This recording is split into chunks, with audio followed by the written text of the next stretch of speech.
during your work search, it's really important to keep focused on your target and also to track your progress as to how you're moving forward. So it's worth regularly reviewing your personal marketing plan, which we've mentioned before. So things like making sure that you're still really clear about what it is that you have to offer. So that may refine a little bit as you go along and as you've met people and got feedback and so on. So it's important to be really clear about what that is. Making, perhaps you've identified new contacts or new opportunities, new potential employers. So who is it that you're actually offering that to, and in what sectors or geographies you're operating in. So again, some of these elements may have changed as you've been progressing through your plan.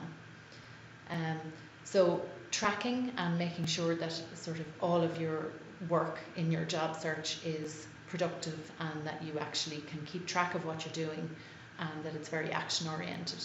So tracking, it can be really helpful to use a spreadsheet or some other kind of document online to keep track of all the contacts, interviewers that you've met, on the dates and the outcomes and any particular things that you learned. So actually tracking, how each of those interactions went allows you to be able to go back and, if necessary, to revisit or reconnect with people who you may have met before.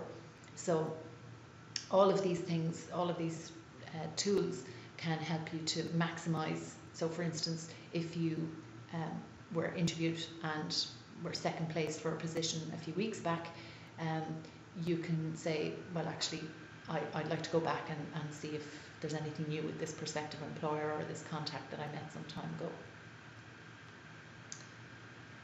And then in terms of staying action oriented, making sure that you have a weekly to-do list or a weekly success plan. So for instance, examples of tasks that you might have this week, perhaps you have 2 appointments in your diary or more appointments with new or existing contacts. You may want to research, say, a number of companies on your list and find out who the hiring managers are, or find contacts in HR, and see about setting up meetings perhaps for the following week or later this week through any connections that you might have. Perhaps last week you met some people and at those meetings you may not have brought along your CV, because what you do is you say, in that conversation you may say, well, would it be okay to send you my CV, and if you see any opportunities or you know anyone who may be interested in what I do, that you would send your CV on to them. So that allows you the opportunity, rather than giving them a standard CV at that point in time, to tailor the CV to something that's particularly relevant as a result of your conversation. So that might be a follow-up action from perhaps meetings that you had last week. You may want to revisit people, so if you actually have a look at your tracking spreadsheet and say, well, who did I meet 6 or 8 weeks ago, and perhaps I can just re-establish contact with them and just see if there's anything new. Perhaps if you weren't successful in an interview and you haven't managed to get feedback, that would be a good opportunity to do that. You may want to follow up applications that you've submitted in the previous days. So most people, when they send in an application, particularly if it's online or even if it's by post, just don't follow up, and they miss a huge opportunity. So there's 2 reasons to follow up. One is to make sure that they have actually received the application before the deadline date, which sometimes, as we know, the wonders of technology and all, can just sometimes mean that something goes astray into a spam filter or something.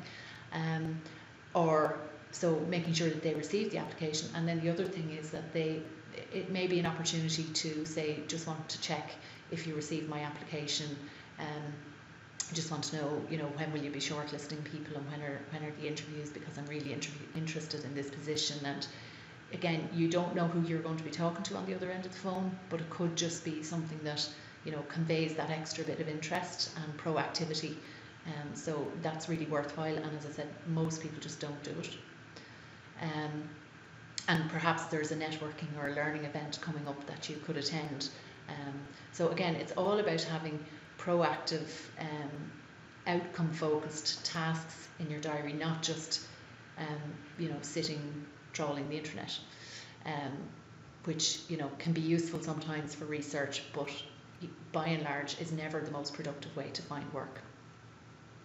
So it's just worth your while to think about, so what are the things that you're doing at the moment, perhaps, that you would be better off not doing.